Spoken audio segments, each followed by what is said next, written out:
हरे कृष्णा। जगत गुरु श्रील प्रभुपाद की जय। अनंत कोटि वैष्णवों की। हम भगवत गीता के 18वें अध्याय का अध्ययन कर रहे हैं और इस अध्याय का नाम है अक्षर ब्रह्म योग या पार्थ प्रश्नोत्तर योग। आज हम इस अध्याय के श्लोक संख्या 17 का अध्ययन करने जा रहे हैं। आज के श्लोक में हमें भगवान ब्रह्मा जी के आयु के विषय में विस्तार से बताने वाले हैं। साथ ही हम ये भी जानेंगे कि क्या ब्रह्मा जी भी पुनर्जन्म के चक्र से मुक्त नहीं हैं। आज का श्लोक हमारी आंखें खोलने वाला है और हमें जो आज पता चलने वाला है वह इस भौतिक जगत के किसी भी विद्यालय या विश्वविद्यालय में पढ़ाया नहीं जाता है। आप वीडियो को अंत तक अवश्य देखिएगा। आइए अब हम मिलकर श्लोक संख्या 17 का वाचन। सहस्त्र युग पर्यंतम अहर्यत ब्रह्मणो विदुः रात्रिम युग सहस्राणाम ते अहोरात्र विदो जनाः। सहस्त्र युग पर्यंतम अहर्यत ब्रह्मणो विदुः रात्रिम युग सहस्राणाम ते अहोरात्र विदो जनाः। सहस्रयुग पर्यंतम अहर्यत ब्रह्मणो विदुः रात्रिम युग सहस्राणाम ते अहोरात्र विदो जनाः। आइए इस महत्वपूर्ण श्लोक को श्री विश्वनाथ चक्रवर्ती ठाकुर के अन्वय, अनुवाद तथा भाव अनुवाद को पढ़कर समझना आरंभ करते हैं। तत्पश्चात श्रील प्रभुपाद के तात्पर्य को हम पढ़ेंगे। श्री विश्वनाथ चक्रवर्ती ठाकुर की जय।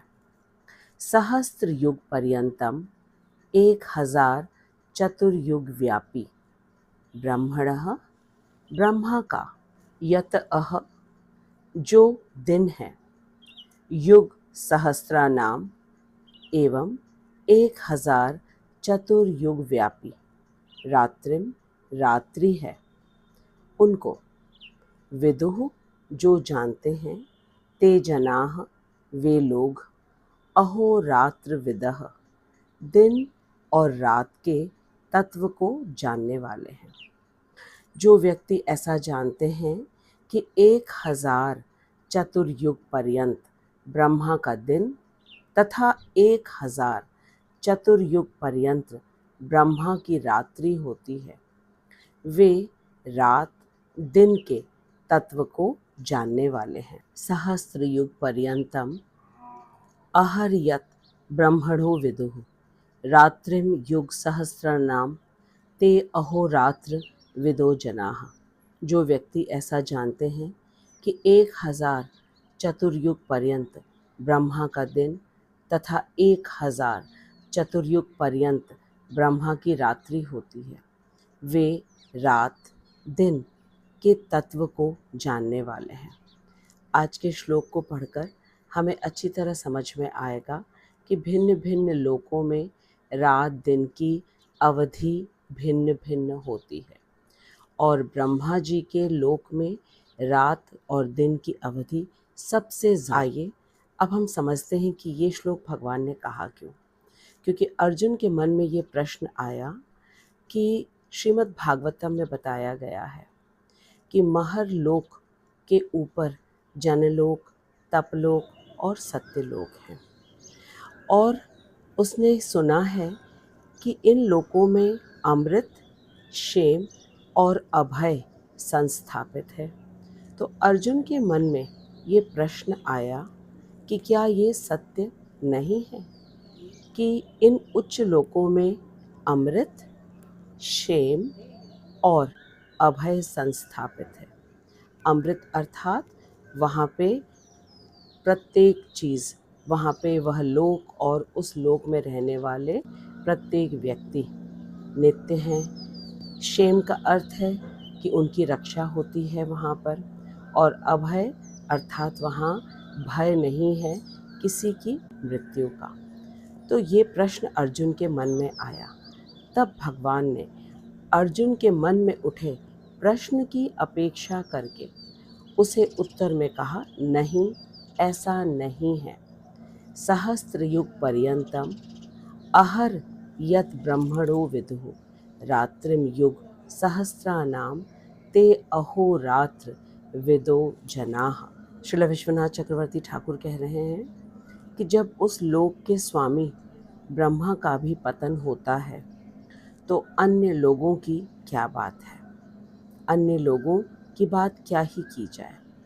इसे स्पष्ट करते हुए कहते हैं कि जो शास्त्रों में अभिज्ञ है वे जानते हैं कि 1000 चतुर्युग की अवधि का ब्रह्मा का एक दिन होता है तथा इतने ही अवधि की ब्रह्मा की एक रात होती है। इस प्रकार दिन, रात, पक्ष 15 दिनों का होता है। महीने के क्रम से 100 वर्ष तक ब्रह्मा की परम आयु है। इस अवधि के उपरांत ब्रह्मा का पतन हो, किंतु जो ब्रह्मा वैष्णव होते हैं वे ही मुक्ति प्राप्त करते हैं। ब्रह्मा का पतन का अर्थ है कि ब्रह्मा जी का पुनर्जन्म होता है, किंतु जो ब्रह्मा वैष्णव हैं, कृष्ण भक्त हैं, उनका पुनर्जन्म नहीं होता, वे ही मुक्ति प्राप्त करते हैं। श्रील भक्ति विनोद ठाकुर कह रहे हैं कि मनुष्य की गणना के अनुसार 1000 चतुर्युग तक ब्रह्मा का दिन तथा 1000 चतुर्युग तक उनकी रात्रि होती है। फिर से पढ़ते हैं। मनुष्य की गणना के अनुसार 1000 चतुर्युग तक ब्रह्मा का दिन तथा 1000 चतुर्युग तक उनकी रात्रि होती है। इस प्रकार 100 वर्ष तक जीवित रहने के बाद ब्रह्मा जी का पतन होता है।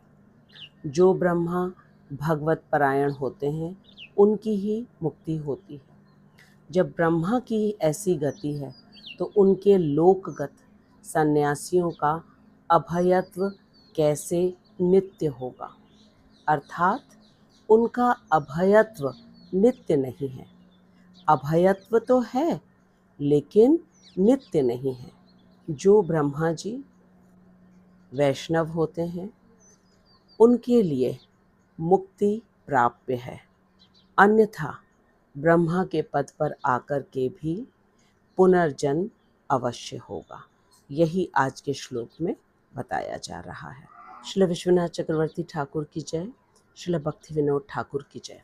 आइए अब हम श्रील प्रभुपाद जी के तात्पर्य को पढ़ना आरंभ करते हैं। तात्पर्य से पहले हम श्रील प्रभुपाद का दिया हुआ अनुवाद पढ़ते हैं। मानवीय गणना के अनुसार ब्रह्मा के दिन का अवधि 1000 चतुर्युग है और इतनी ही बड़ी उसकी रात्रि है। प्रभुपाद जी तात्पर्य में कह रहे हैं कि प्राकृत ब्रह्मांड की अवधि परिमित है। परिमित का अर्थात है असीमित नहीं है, परिमित है। इसका प्राकट्य काल चक्र में होता है। ब्रह्मा का एक दिन कल्प कहलाता है। इस एक कल्प में सत्य, त्रेता, द्वापर और कली ये चारों युग 1000 बार व्यतीत हो जाते हैं। सतयुग के लक्षण हैं सदाचार, बुद्धिमानी और धर्म। अज्ञान और पाप का अत्यंत अभाव होता है सतयुग में। यह युग 17,28,000 वर्ष तक रहता है। त्रेता में पाप कर्म होने लगता है। इस युग की अवधि 12,16,000 वर्ष है। द्वापर में धर्म का ह्रास बढ़ जाता है और अधर्म का अभ्युत्थान हुआ करता है। इस युग की अवधि 8,64,000 वर्ष है। सबसे अंत में कलयुग, जिसका हम पिछले 5,000 वर्ष से अनुभव कर रहे हैं। इसमें कलह, अज्ञान, अधर्म और पापाचार का प्रबल्य रहता है तथा यथार्थ धर्माचरण प्रायः लुप्त हो जाता है। इस युग का काल 4,32,000 वर्ष है। कलयुग में अधर्म इतना अधिक बढ़ता है कि युग के अंत में श्री भगवान स्वयं कल की अवतार ग्रहण करके दैत्यों का मर्दन और निज भक्तों का परित्राण करके नए सतयुग का सूत्रपात करते हैं। सृष्टा ब्रह्मा के एक दिन में ये चारों युग एक एक हजार बार व्यतीत हो जाते हैं। ब्रह्मा की रात्रि भी इतनी ही बड़ी है। इतने बड़े दिन रात वाले 100 वर्ष तक जीवन धारण करके ब्रह्मा का निधन हो जाता है। ये 100 वर्ष पृथ्वी के 31 खरब 10 अरब 4 करोड़ वर्षों के तुल्य है। इस गणना के अनुसार ब्रह्मा की आयु विलक्षण और कभी न समाप्त होने वाली प्रतीत हो सकती है, पर नित्यता की दृष्टि से तो यह बिजली के कौंधने के समान है। श्रील प्रभुपाद जी बताते हैं कि जिस प्रकार अटलांटिक महासागर में बुलबुले उठते रहते हैं और समाप्त होते रहते हैं, ठीक उसी के समान कारण समुद्र में असंख्य ब्रह्माओं का नित्य उदय विलय होता रहता है। प्राकृत जगत के अंश ब्रह्मा और उसकी सृष्टि नित्य परिवर्तनशील। प्राकृत जगत में ब्रह्मा तक जन्म मृत्यु जरा और व्याधि के चक्र से मुक्त नहीं है। फिर भी इस जगत की व्यवस्था के रूप में साक्षात भगवत सेवा करने से ब्रह्मा की सद्यो मुक्ति हो जाती है। इसका अर्थ है कि जब ब्रह्मा जी भगवान की सेवा करने हेतु सृष्टि की रचना करते हैं और वे भगवत सेवा के ही लिए प्रत्येक चीज़ करते हैं, वैष्णव बन जाते हैं, तो उनकी मुक्ति हो जाती है। उच्च सन्यासी ब्रह्मा के उस विशिष्ट ब्रह्मलोक को जाते हैं जो प्राकृत जगत में सर्वोच्च हैं। जो बहुत ही सुकृतवान हैं वे ही ब्रह्मलोक को जाते हैं, और जो अन्य स्वर्गीय लोकों विनाश हो जाने पर शेष रहता है, परंतु भौतिक प्रकृति के नियम अनुसार ब्रह्मा और ब्रह्मलोक के सारे निवासियों का भी यथा समय मृत्यु हो जाती है। प्रभुपाद जी हमें बहुत ही महत्वपूर्ण बात बता रहे हैं कि प्राकृत जगत में ब्रह्मा तक जन्म मृत्यु जरा और व्याधि के चक्र से मुक्त नहीं है। फिर भी इस जगत की व्यवस्था के रूप में साक्षात भगवान की सेवा करने से ब्रह्मा जी की मुक्ति हो जाती है। और उच्च सन्यासी ब्रह्मा के उस विशिष्ट ब्रह्मलोक को जाते हैं जो कि बहुत सुकृतवान सन्यासी हैं। वे ब्रह्मा के ब्रह्मलोक को जाते हैं जो प्राकृत जगत में सर्वोच्च है। ब्रह्मलोक या सत्यलोक प्राकृत जगत में सर्वोच्च है।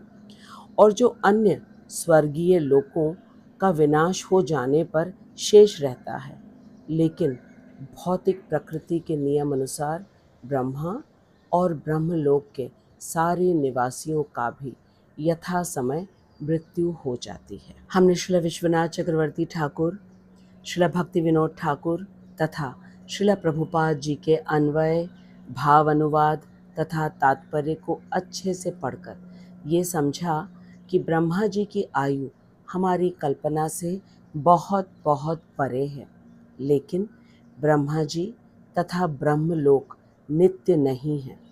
ब्रह्मा जी का एक दिन 1000 चतुर्युग के बराबर होता है और रात्रि भी इतनी ही लंबी होती है।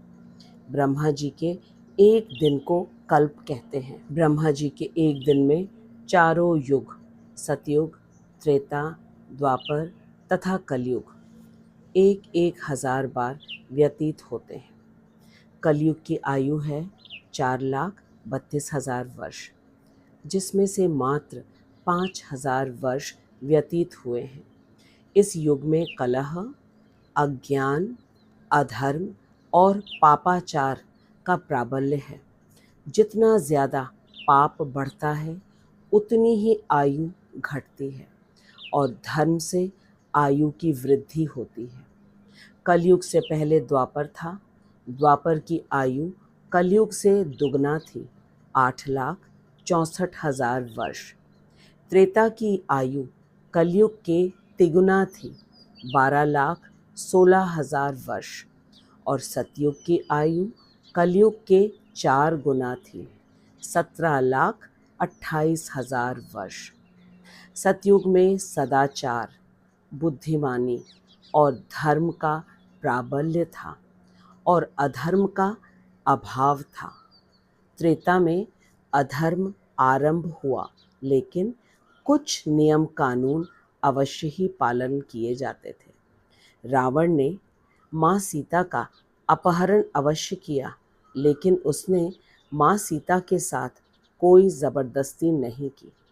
लेकिन द्वापर में तो धृतराष्ट्र के राज दरबार में लगभग 1,00,000 सिंहासन लगे हुए थे जो द्रौपदी को नग्न देखना चाहते थे। द्वापर में अधर्म बहुत बढ़ गया था, जिस कारण भगवान स्वयं आए धर्म की स्थापना करने के लिए। हमने देखा कि किस प्रकार अधर्म के बढ़ने से आयु घट जाती है। सतयुग की आयु 17,28,000 वर्ष थी। त्रेता की आयु घटकर 12,16,000 वर्ष हो गई। द्वापर की आयु 8,64,000 वर्ष हो गई और कलयुग की आयु सबसे कम है, 4,32,000 वर्ष।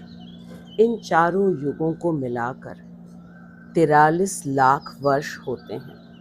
यह ब्रह्मा जी का एक दिन है और इतनी ही लंबी ब्रह्मा जी की एक रात होती है। इस तरह 15 दिनों का एक पक्ष, ऐसे 2 पक्षों से एक महीना, इस प्रकार 12 महीनों का एक वर्ष। मनुष्य गणना के अनुसार ब्रह्मा जी की आयु 100 वर्ष की है। ऐसे 100 वर्षों के उपरांत ब्रह्मा जी का भी पतन हो जाता है। ब्रह्मा जी का पतन होने से तात्पर्य है कि वे इस भौतिक जगत में पुनर्जन्म ग्रहण करते हैं। लेकिन ब्रह्मा जी यदि वैष्णव हैं तो उनका पतन नहीं होगा, अन्यथा पुनर्जन्म अवश्य होगा। ब्रह्मा जी यदि कृष्ण भावनामृत में स्थित हैं तो वे भगवत धाम को प्राप्त होते हैं, अपनी आयु की अवधि को पूरा करके। श्रीला प्रभुपाद जी कई बार कहते हैं कि जो व्यक्ति 100 वर्षों तक वर्णाश्रम धर्म का बिल्कुल ठीक ठीक पालन करता है, उसे ब्रह्मा जी का पद मिलता है और ब्रह्मा जी का कार्य है सृष्टि करना। तो यदि ब्रह्मा जी केवल और केवल भगवान की प्रसन्नता के लिए सृष्टि करें तो सृष्टि करना भी उनकी अनन्य भक्ति कहलाएगी। श्रीला प्रभुपाद जी कहते हैं कि हम में से बहुत लोग ब्रह्मा जी बन चुके हैं, लेकिन यदि वैष्णव न बने तो फिर से इस भौतिक जगत में आना पड़ेगा।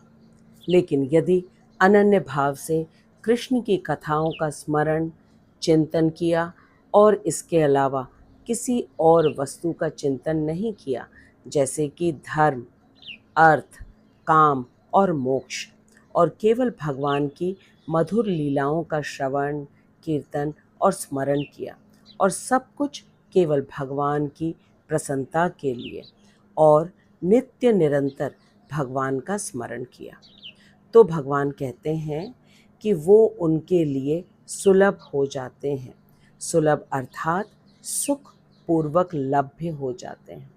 और जब भगवान सुलभ हो जाते हैं तो जीवात्मा गोलोक वृंदावन धाम को प्राप्त हो जाता है, जहाँ उसे भगवान की प्रेम पूर्वक नित्य सेवा का अवसर मिल जाता है और वह भगवान की प्रेम पूर्वक सेवा करके नित्य आनंद में रहता है और उसका इस भौतिक जगत में कभी भी पुनर्जन्म नहीं होता।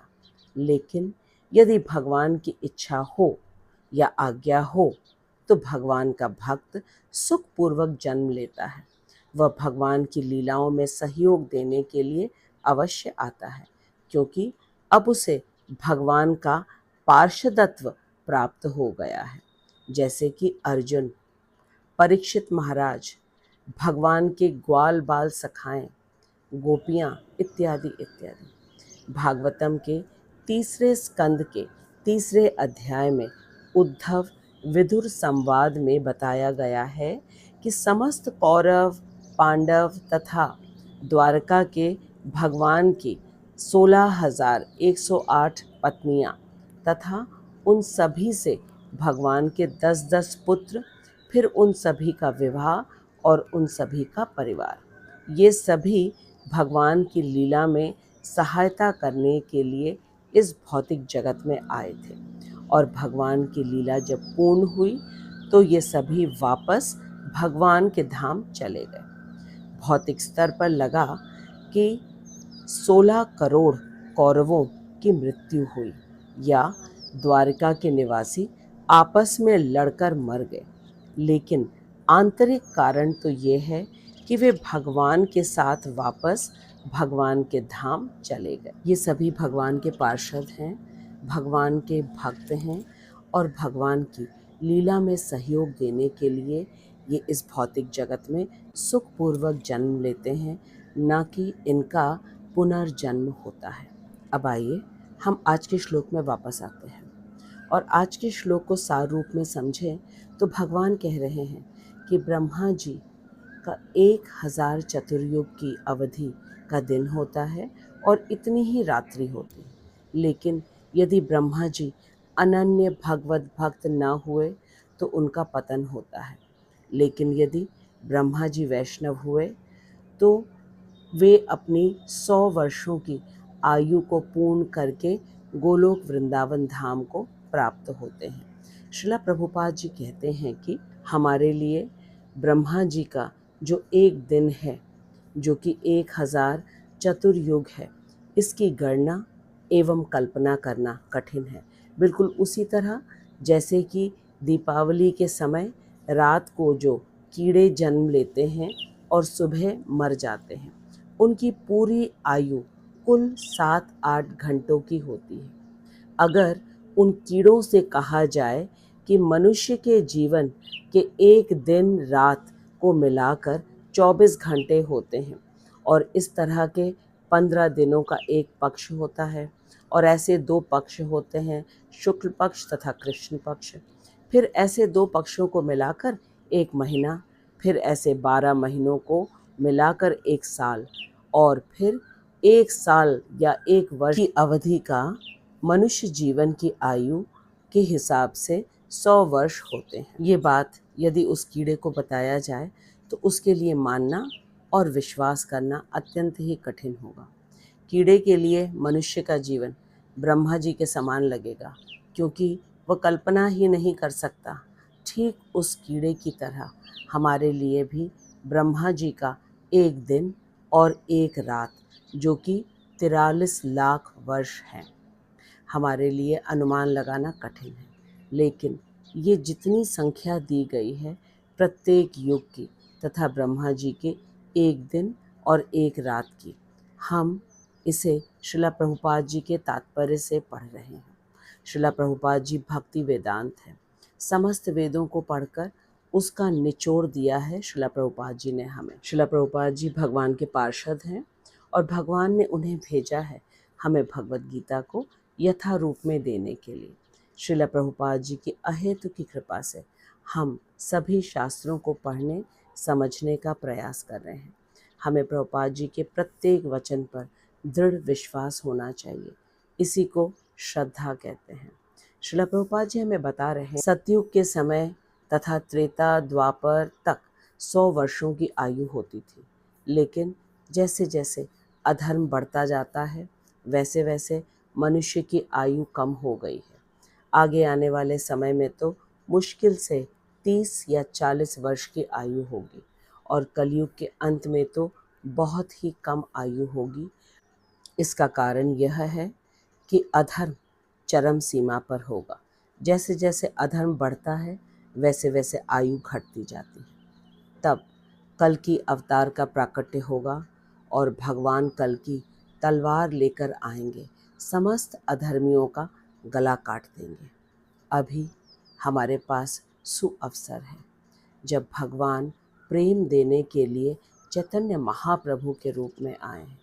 चैतन्य महाप्रभु साक्षात राधा कृष्ण हैं, राधा भाव में आए हैं।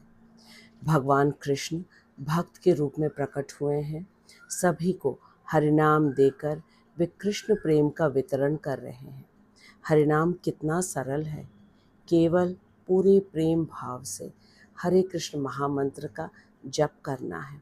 किसी समय किसी अवस्था की कोई बाध्यता नहीं है। उठते बैठते चलते सोते हर समय नाम जप कर सकते हैं और केवल 16 माला पूरे एकाग्र मन से और प्रार्थना भाव से जप करना चाहिए और बाकी पूरे दिन हरे कृष्ण महामंत्र करते रहें और अपना अपना कर्तव्य का पालन करते रहें। मैं आशा करती हूँ कि अब हम सभी अच्छी तरह समझ गए हैं कि 1000 चतुर्युग की अवधि की ब्रह्मा जी का एक दिन होता है तथा इतनी ही अवधि की ब्रह्मा जी की एक रात्रि होती है। इस प्रकार दिन रात पक्ष महीने क्रम से 100 वर्ष तक ब्रह्मा जी की परम आयु है। लेकिन इस अवधि के बाद ब्रह्मा जी का पतन हो जाता है, किंतु जो ब्रह्मा जी वैष्णव होते हैं वे ही मुक्ति प्राप्त करते हैं। भगवान ने स्वयं इस बात की पुष्टि की है पिछले श्लोक में। भगवान ने कहा, आ ब्रह्म भुवनात् लोका पुनरावृत्तिनो अर्जुन। भगवान ने कहा, हे अर्जुन, ब्रह्म लोक पर्यंत समस्त लोक पुनरावर्तनशील है। फिर आगे भगवान ने कहा, माम उपैत्य तु कौन्तेय पुनर्जन्म न विद्यते।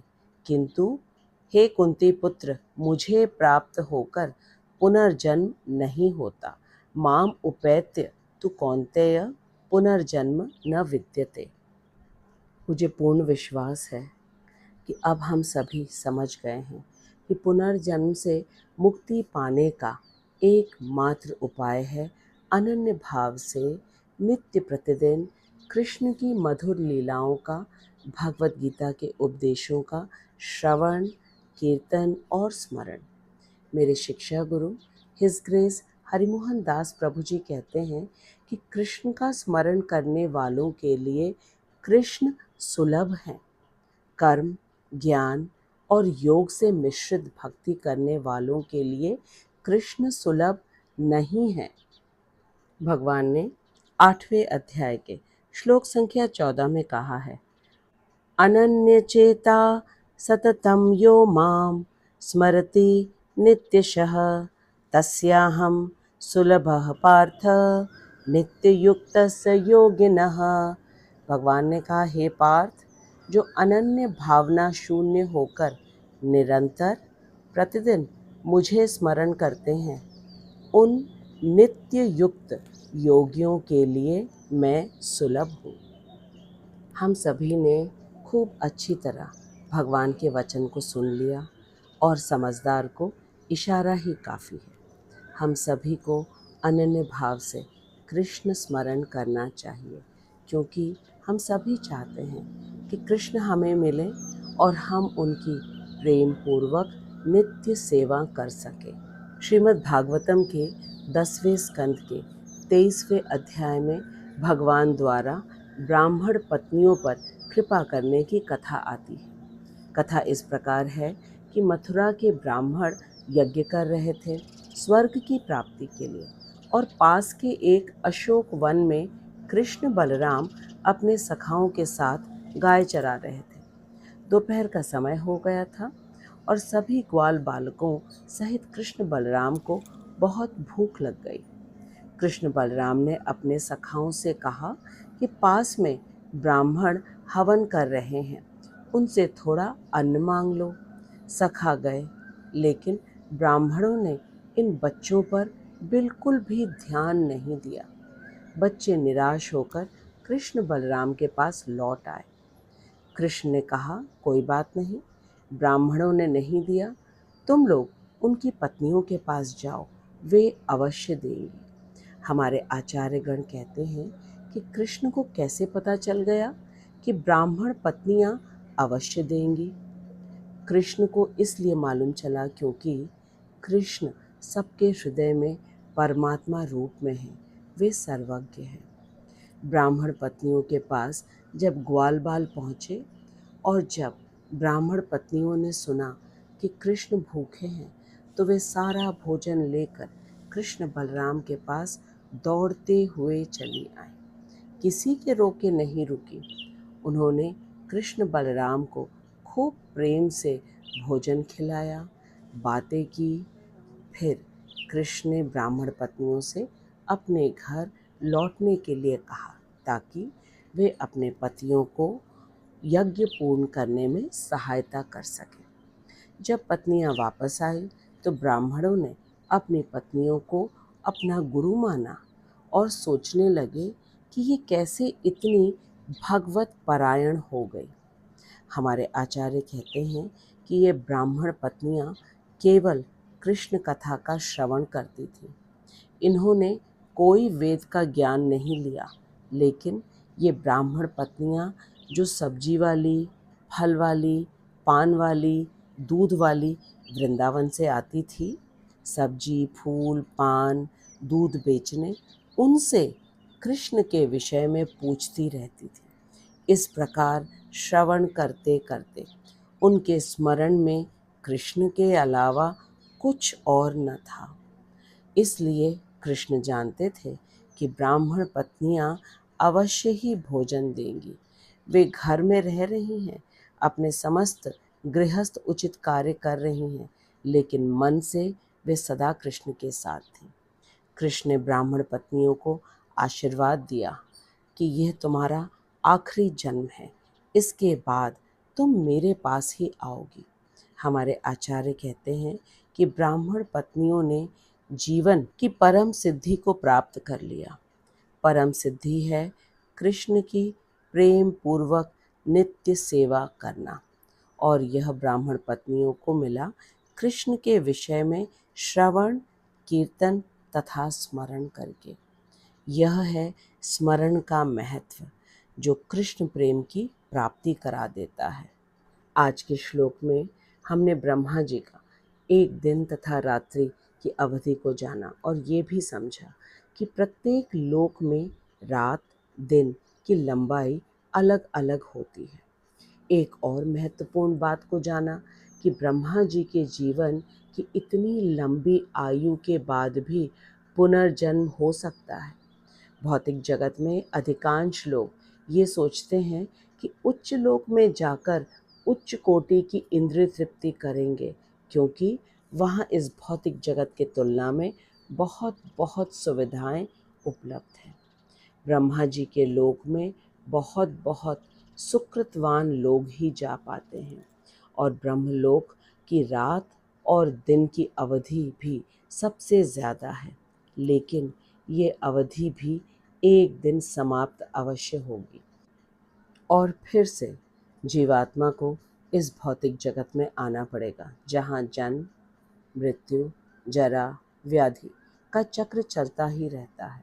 इसीलिए हमें भगवान के स्मरण का निरंतर अभ्यास करना चाहिए, और भगवान का स्मरण भगवान की कथा श्रवण करने से होता है, हरे कृष्ण महामंत्र के जप व संकीर्तन से होता है। साथ में अपने वर्णाश्रम धर्म का पालन करते रहना चाहिए, जैसा कि ब्राह्मण पत्नियों ने किया, और भगवान ने उन्हें आशीर्वाद दिया कि उनका पुनर्जन्म नहीं होगा, वे भगवान के धाम को प्राप्त होंगे। हम भगवद गीता को इसलिए पढ़ रहे हैं कि हम भगवान की बात को समझ सके, उनके भावों को समझ सके और भगवान की प्रसन्नता के लिए समस्त कार्य करें। ऐसा करने से हम भी नित्य आनंद में रहेंगे, क्योंकि जड़ में जल डालने से पूरा पेड़ हरा भरा हो जाता है। शरीर में जब पेट स्वस्थ होता है तो पूरा शरीर स्वस्थ हो जाता है। उसी तरह जब हम भगवान को प्रसन्नता देंगे, भगवान की प्रसन्नता के लिए सारे कार्य करेंगे, तब हम भी आनंदित रहेंगे।